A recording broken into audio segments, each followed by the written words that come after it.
नमस्कार। प्रांजल ज्ञान कथा में आप सभी का स्वागत है। हम संक्षिप्त महाभारत का पाठ कर रहे हैं जिसमें कि शांति पर्व चल रहा है। आगे हमने कथा में महर्षि पंचशिक्का राजा जनक को उपदेश की कथा को पढ़ा था। अब हम आगे कथा में दम की महिमा तथा व्रत और तप का वर्णन प्रहलाद द्वारा इंद्र को उपदेश की कथा को पढ़ेंगे। युधिष्ठिर ने पूछा, भारत मनुष्य क्या उपाय करने से सुखी होता है और क्या करने से वह सिद्ध की भांति संसार में निर्भय होकर विचरता है। भीष्म जी ने कहा, युधिष्ठिर, वेदार्थ का विचार करने वाले वृद्ध पुरुष सामान्यतः सभी वर्णों के लिए, विशेषतः ब्राह्मणों के लिए मन और इंद्रियों के संयम रूप दम की ही प्रशंसा करते हैं। जिसने दम का पालन नहीं किया उसे अपने कर्मों में पूर्ण सफलता नहीं मिलती, क्योंकि क्रिया, तप और सत्य इन सब का आधार दम ही है। दम से तेज की वृद्धि होती है। दम परम पवित्र होता है। दमनशील पुरुष पाप तथा भय से रहित होकर महत् पद को प्राप्त होता है। दम का पालन करने वाला मनुष्य सुख से सोता है, सुख से जागता है तथा सुख से संसार में विचरता है और उसका मन भी प्रसन्न रहता है। दम से ही तेज को धारण किया जाता है। दमनशील पुरुष ही रजोगुण पर विजय पाता है तथा वही भीतर के काम, क्रोध आदि शत्रुओं को अपने से पृथक देख सकता है। जिनके मन और इंद्रियां वश में नहीं है, उन्हें सिंह, व्याघ्र आदि मांसाहारी जंतुओं की तरह समझकर सब प्राणी उनसे डरते रहते हैं। ऐसे उदंड मनुष्यों की उच्छृंखल प्रवृत्ति को रोकने के लिए ही ब्रह्मा जी ने राजा की सृष्टि की है। चारों आश्रमों में दम को ही श्रेष्ठ माना गया है। सब आश्रमों के धर्म का पालन करने से जो फल मिलता है, दम के पालन से उससे भी अधिक फल मिलता है। अब मैं उन गुणों का वर्णन करता हूँ जिनकी उत्पत्ति में दम ही कारण है। कृपणता का अभाव, आवेश न आना, संतोष, श्रद्धा, क्रोध का न आना, सरलता, अधिक बकवाद न करना, अभिमान का त्याग करना, गुरु पूजा, किसी के गुणों में दोष दृष्टि न करना, जीवों पर दया करना, किसी की भी चुगली न करना तथा लोगों की शिकायत, मिथ्या भाषण, निंदा और स्तुति से दूर रहना, सबकी भलाई की इच्छा रखना तथा भविष्य में आने वाले सुख दुख की चिंता न करना, ये सब गुण दम के पालन से प्रकट होते हैं। जितेंद्रिय पुरुष किसी के साथ बैर नहीं करता, उसका सबके साथ अच्छा बर्ताव होता है। वह निंदा और स्तुति में समान भाव रखने वाला, सदाचारी, शीलवान, प्रसन्नचित्त, धैर्यवान तथा दोषों का दमन करने में समर्थ होता है।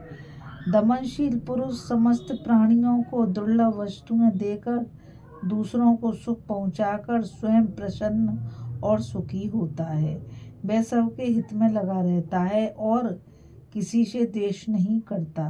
वह बहुत बड़े जलाशय की भांति गंभीर होता है और उसके मन में कभी क्षोभ नहीं होता।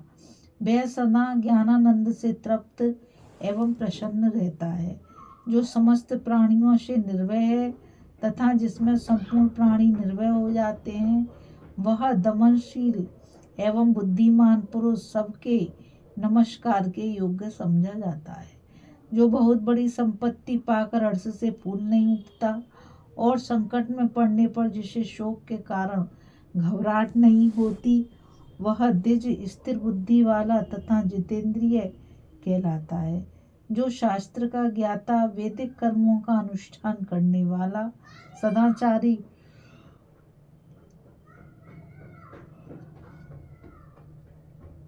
और पवित्र है तथा सर्वदा दम का पालन करता रहता है, उसे महान फल की प्राप्ति होती है।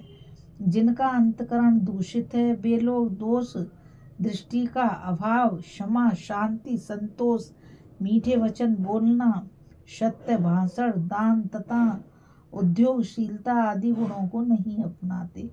उनमें तो काम, क्रोध, लोभ, ईर्ष्या तथा डींग हाँकना आदि दुर्गुण ही रहते हैं। इसलिए उत्तम व्रत का पालन करने वाले ब्राह्मण को चाहिए कि वह जितेंद्रिय होकर काम और क्रोध को वश में करे और ब्रह्मचर्य का पालन करता हुआ घोर तपस्या में संलग्न हो जाए और मृत्यु काल की प्रतीक्षा करता हुआ निर्द्वंद होकर संसार में विचरे। युधिष्ठिर ने पूछा, महाराज, संसार के मनुष्य प्राय उपवास करने को ही तप कहते हैं।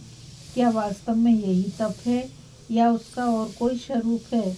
भीष्म जी ने कहा, युधिष्ठिर, गवार लोग जो 1 महीना या 15 दिनों तक उपवास करके उसे तप मानते हैं, उसमें आत्मज्ञान में बाधा पहुंचती है। इसलिए श्रेष्ठ पुरुषों की राय में वह तप नहीं है। उनके मत में तो त्याग और विनय ही उत्तम तप है। इनका पालन करने वाला मनुष्य नित्य उपवासी और सतत ब्रह्मचारी कहा गया है। त्यागी और विनयी ब्राह्मण ही मुनि तथा देवता माना जाता है, अतः वह कुटुंब के साथ रहकर भी सदा धर्म पालन की इच्छा रखे और नित्य जागृत सावधान रहे, मांस कभी न खाए, सदा पवित्र रहे, यज्ञ से बचे हुए अमृत में अन्न का भोजन तथा देवता और अतिथियों की पूजा करे, उसे सदा यज्ञ शिष्ट अन्न का भोक्ता, अतिथि सेवा का व्रती, श्रद्धालु और देवता तथा ब्राह्मणों की पूजा करने वाला होना चाहिए। युधिष्ठिर ने पूछा, पितामह, मनुष्य नित्य उपवासी, सतत ब्रह्मचारी, यज्ञ शिष्ट, अन्न का भोक्ता तथा अतिथि सेवा का व्रती कैसे होता है? भीष्म जी ने कहा, युधिष्ठिर, जो सिर्फ सवेरे और शाम को ही भोजन करता है, बाद में या बीच में कुछ नहीं खाता, उसे नित्य उपवास करने वाला समझना चाहिए। जो द्विज केवल ऋतु स्नान के समय ही पत्नी के साथ समागम करता, सत्य बोलता तथा ज्ञान में स्थित रहता है, वह सदा ब्रह्मचारी ही है। नित्य दान करने वाला पवित्र माना जाता है। जो दिन में कभी नहीं सोता, उसे सदा जागने वाला ही समझना चाहिए। जो सदा भरण पोषण करने के योग्य पिता माता आदि व्यक्तियों तथा अतिथियों के भोजन कर लेने पर ही खाता है, वह केवल अमृत भोजन करता है। अपने इस नियम के द्वारा वह स्वर्ग लोक पर विजय पाता है। शास्त्रज्ञ पुरुष उसी को भिगशासी यानी कि यज्ञ शिष्ट अन्न का भोक्ता कहते हैं। ऐसे पुरुष को अक्षय लोक प्राप्त होता है। वे ब्रह्मा जी के साथ उनके धाम में निवास करते हैं तथा अप्सराओं सहित समस्त देवता उनकी परिक्रमा किया करते हैं। देवता और पितरों के साथ रहकर वे पुत्र पुत्रों सहित आनंद भोगते हैं, उन्हें बड़ी उत्तम गति प्राप्त होती है। युधिष्ठिर ने पूछा, पितामह, इस संसार में जो भी शुभ या अशुभ कर्म होता है, वह पुरुष को उसके सुख दुख रूप फल भोगने में लगा ही देता है, परंतु पुरुष उस कर्म का करता है या नहीं, इस विषय में मुझे संदेह है। अतः मैं आपके मुख से इसका ठीक ठीक समाधान सुनना चाहता हूँ। भीष्म जी ने कहा, युधिष्ठिर, इस विषय में जानकार लोग इंद्र और प्रहलाद के संवाद रूप एक प्राचीन इतिहास का उदाहरण दिया करते हैं। प्रहलाद के मन में किसी विषय की आसक्ति नहीं थी। उनके पाप धुल गए थे। जड़ता और अहंकार तो उनमें नाम का भी नहीं था। वे धर्म की मर्यादा का पालन करते और शुद्ध सत्व गुण में स्थित रहते थे। निंदा स्तुति को समान समझने वाले, मन इंद्रियों पर काबू रखते और एकांत घर में निवास करते थे।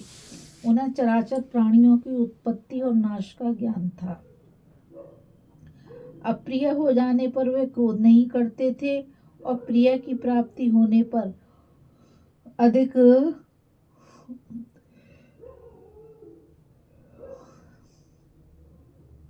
हर्ष नहीं मानते थे।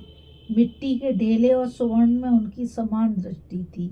वे आत्मा का कल्याण समझने वाले, ज्ञान योग में स्थित और धीर थे। उन्हें परमात्म तत्व का निश्चय हो गया था। ऐसे सर्वज्ञ, समदर्शी तथा जितेंद्रिय प्रहलाद जी को एकांत में बैठे देख इंद्र उनकी बुद्धि को जानने की इच्छा से उनके पास जाकर बोले, दैत्यराज, जिन गुणों को पाकर कोई भी मनुष्य संसार में सम्मानित हो सकता है, उन सबको मैं तुम्हारे भीतर स्थित देखता हूँ। तुम्हें आत्म तत्व का ज्ञान है, इसलिए पूछता हूँ, बताओ तुम्हारे मत में कल्याण का सर्वश्रेष्ठ साधन क्या है? तुम रस्सियों से बांधे गए, राज से भ्रष्ट हुए, शत्रुओं के वश में पड़े और राज्य लक्ष्मी से हीन हो गए। इस प्रकार शोचनीय स्थिति में पड़ जाने पर भी तुम्हें शोक क्यों नहीं होता? प्रहलाद, अपने ऊपर संकट देखकर भी तुम निश्चिंत कैसे हो? तुम्हारी यह स्थिति आत्मज्ञान के कारण है या धैर्य के? इंद्र के इस प्रकार पूछने पर निश्चित सिद्धांत रखने वाले धीर बुद्धि प्रहलाद जी ने अपने ज्ञान का वर्णन करते हुए मधुर वाणी में कहा। प्रहलाद बोले, जो प्राणियों की प्रवृत्ति और निवृत्ति को नहीं जानता, उसी को अविवेक के कारण मोह होता है। ज्ञानी को कभी मोह नहीं होता। सब तरह के भाव और अभाव स्वभाव से ही आते जाते रहते हैं। उनके लिए पुरुष का कोई प्रयत्न नहीं होता और प्रयत्न के अभाव में पुरुष कर्ता नहीं हो सकता। फिर भी उस कर्तापन का अभिमान हो जाता है। जो आत्मा को शुभ या अशुभ कर्मों का कर्ता मानता है, उसकी बुद्धि को तत्व का ज्ञान न होने के कारण मैं दोष से आवृत्त समझता हूँ। इंद्र, यदि पुरुष ही कर्ता होता तो वह अपने कल्याण के लिए जो कुछ भी करता वह सब अवश्य सिद्ध हो जाता। उसे अपने प्रयत्न में कभी हार नहीं खानी पड़ती। किंतु देखा जाता है कि इष्ट के लिए प्रयत्न करने को प्राय अनिष्ट की प्राप्ति होती है और इष्ट की प्राप्ति से वे वंचित रह जाते हैं। अतः पुरुष का प्रयत्न कहाँ रहा? कितने ही प्राणियों को किसी प्रयत्न के बिना ही हम लोग अनिष्ट की प्राप्ति और इष्ट का निवारण होते देखते हैं। यह बात स्वभाव से ही होती है। कितने ही सुंदर और बुद्धिमान पुरुष भी कुरूप और गंवार मनुष्यों से धन पाने की आशा करते दिखाई देते हैं। जब शुभ और अशुभ सभी प्रकार के गुण स्वभाव की ही प्रेरणा से प्राप्त होते हैं, तो किसी को भी उन पर अभिमान करने का क्या कारण है? मैं तो निश्चित रूप से यही मानता हूँ कि स्वभाव से ही सब कुछ मिल सकता है। मेरी आत्मनिष्ठ बुद्धि भी इसके विपरीत विचार नहीं रखती। यहाँ पर जो शुभ और अशुभ फल की प्राप्ति होती है, उसमें लोग कर्म को ही कारण मानते हैं। अतः मैं तुमसे कर्म के विषय का पूर्णतया वर्णन करता हूँ, सुनो।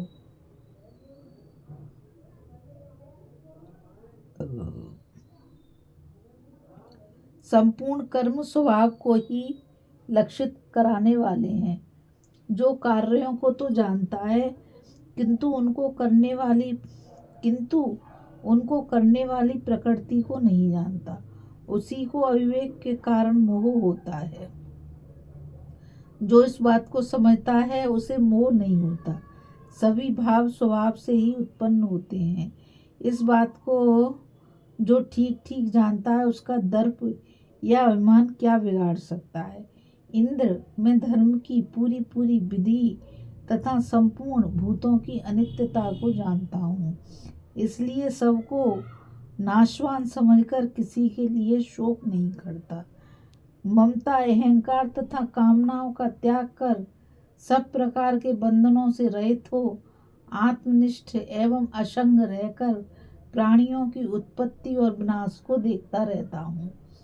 जो मन और इंद्रियों को अधीन करके तृष्णा और कामना को छोड़ चुका है और सदा अविनाशी आत्मा पर ही दृष्टि रखता है, उसे कभी नष्ट नहीं होता। प्रकृति और उसके कार्यों के प्रति मेरे मन में ना राग है ना द्वेष।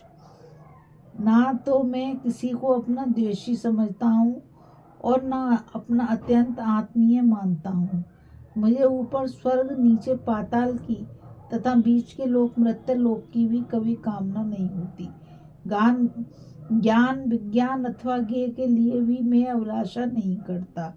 इंद्र ने कहा, प्रहलाद, जिस उपाय से ऐसी बुद्धि और इस तरह की शांति प्राप्त होती है उसे पूछता हूँ, बताओ। प्रहलाद ने कहा, इंद्र, सरलता, सावधानी, बुद्धि की निर्मलता, चित्त की स्थिरता तथा बड़े बूढ़ों की सेवा करने से पुरुष को महत् पद की प्राप्ति होती है। इन गुणों को अपनाने पर स्वभाव से ही ज्ञान प्राप्त होता है, स्वभाव से ही शांति मिलती है तथा जो कुछ भी तुम देख रहे हो वह सब स्वभाव से ही प्राप्त होता है। दैत्यराज प्रहलाद के इस उत्तर को सुनकर इंद्र को बड़ा विस्मय हुआ। उन्होंने बहुत प्रसन्न होकर प्रहलाद के वचनों की प्रशंसा की। इतना ही नहीं, त्रिभुवन पति इंद्र ने दैत्यराज का पूजन भी किया और फिर उनकी आज्ञा लेकर अपने धाम स्वर्ग को चले गए। इस कथा में बस इतना ही। अभी हम कथा में दम की महिमा तथा व्रत और तप का वर्णन प्रहलाद द्वारा इंद्र को उपदेश की कथा को पढ़ रहे थे। अब हम कथा में इंद्र का नमुची और बलि के साथ संवाद, काल की महिमा का वर्णन की कथा को पढ़ेंगे। इस कथा में बस इतना ही। मुझ गीता रावत को आज्ञा दीजिए। कल फिर मिलेंगे एक नई कथा के साथ। और मैं आप सभी से यही कहना चाहूँगी कि इस चैनल को ज़्यादा से ज़्यादा लाइक, शेयर और सब्सक्राइब कीजिए ताकि यह अमूल्य ज्ञान अधिक से अधिक लोगों तक पहुंच सके। और कमेंट के द्वारा मुझे बताइए कि यह कथा आपको कैसी लगी। राधे राधे, जय श्री कृष्णा, नमस्कार।